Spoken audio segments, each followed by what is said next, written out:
No.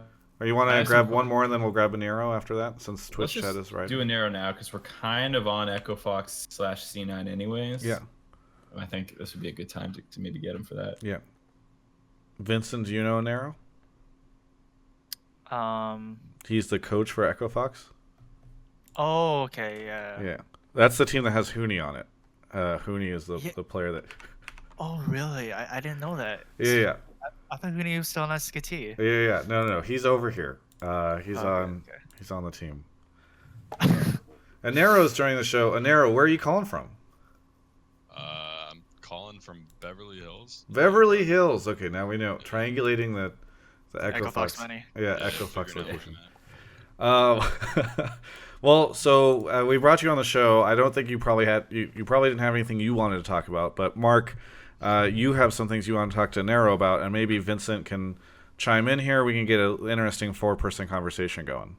Yeah, I have 2 questions. One is the Huni thing that we were kind of talking about is like, as someone who's now working with him and all this stuff, how much of that like Huni hype is like, yeah, Huni's a god, and like probably the definitive de facto reason that we're number 1, and is that correct at all? I mean, I'm not gonna say he's like the de facto reason we're number 1, but he helps so much with everyone. Like, he actually just kind of like pulls all the guys together. As soon as he came in, because at first we were like scrimming early January with Alorum, you could just kind of tell as soon as Huni came in that the atmosphere kind of changed. Like, the guys just all had instant respect for that guy. And everything Huni wanted to do, everyone's like, yeah, I trust that. I'm on board. So when we're in game, like, you see the guys, obviously, they'll do this like random shit where just like 3 people go in and kill themselves mid-game. And we lose like all this gold. And it's because they trust like everything with that. And Huni's been a big part of that, like, trust thing building. So, I mean, I think he's pretty impactful, you know? Yeah. So it sounds like he's a pretty vocal part of the team then. He doesn't just play top lane really well. He also, I mean, like, the term shot caller at this point is a bit of a joke. But is he one of the major voices in decision making? Yeah, I usually say like in-game leader pretty much. Like, him and Josh are definitely the 2 in-game leaders pretty much. They just keep everyone in line with what the plan is and what they want to do with the game. All right. And then the other thing, which hopefully is the bigger discussion, is a lot of people, despite you guys being the number 1 team, kind of are like hesitant to give you all the praise because they see these mid-game throws, even in that most recent C9 game. Like, you guys lost Baron once. Do you feel like that's just part of the double-edged sword that you have to take when you have such aggressive players? Or is it like, no, we need to clean this up and we'll be screwed if we don't? No, we need to clean it up. It's pretty shit. Like, I'm usually pretty pissed when I watch it and it happens. Like, we just sit in the room, we're like, okay, well, same thing happened again. It's pretty bullshit that this showed up. I hate it. It doesn't have to be there. It's just, they get to a certain point in game and you can kind of tell that focus slips up a little bit, and they're kind of chill with it. Like, it happened to CLG. Like, fuck, dude. Vincent shit on us. Like, this whole team screwed us over. Yeah, the 1 win. So, or the 1 loss, excuse me, that you guys have. Yeah, like, we can lose any game if we do that. Like, especially with the way the meta is right now, it just takes like 1 team fight, lost like 30 plus minutes, and you can lose the game no matter how much gold you have. So I don't want that to be a thing. It's pretty bad. Vincent, I have no idea if you have any interesting questions for Inero or anything about Echo Fox that you've always wondered about that you could ask him here, and he could probably dodge because he doesn't want you to know the answer. But I'm just kind of curious if you have, because it's always one of my favorite things about LCS is when you get to see people from different teams like just randomly chatting about the game or thoughts. So I'm curious. Well, how's the house? Because you live in Beverly Hills, right? So I'm actually generally curious how nice the house is. I mean, the house we used to have was pretty sick. We had 2 of them actually. And 2 of them? Yeah, they got rid of 1, and then got apartments for the rest of the guys. So like, I'm not even in the house right now. I'm just in my own apartment.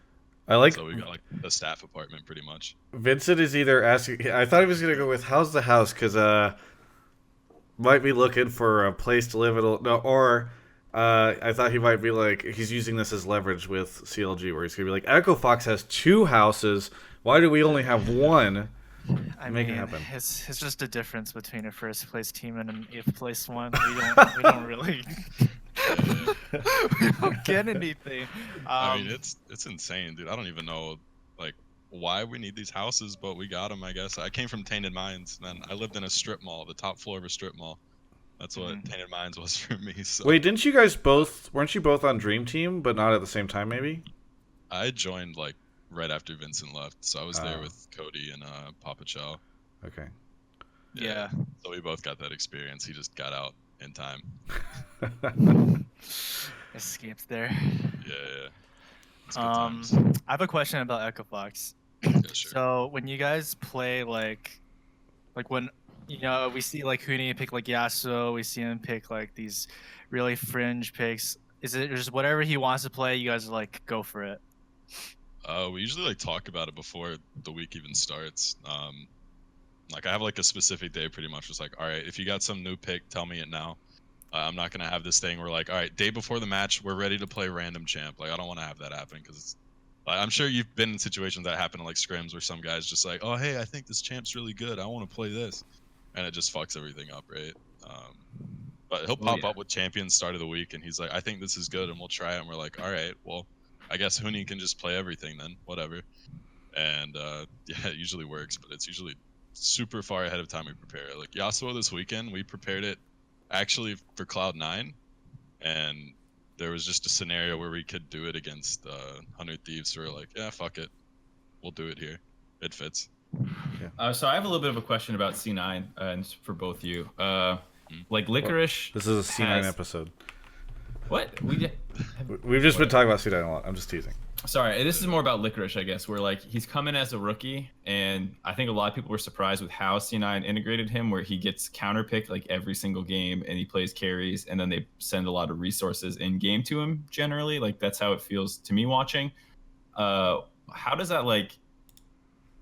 How does that make like your opinion of him change? Because for me, it makes me hard to place exactly how good he is, because it feels like he gets more help than a lot of tops in the league. But he's also still executing with it. So I don't know what your guys' opinion of Licorice is. I mean, I think he's insanely good. I'm just glad he's got the confidence to do that. Like, a lot of guys are going to come in and they're just going to be kind of like scared to really pull that out initially. Like they want to get their feet wet first and kind of test the grounds, play a little Maokai every now and then, and then see if they can pull it out.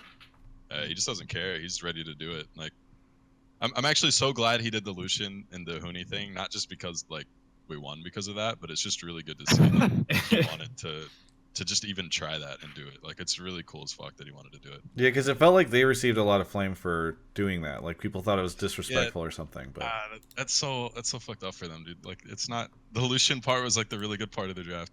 Like it wasn't even bad.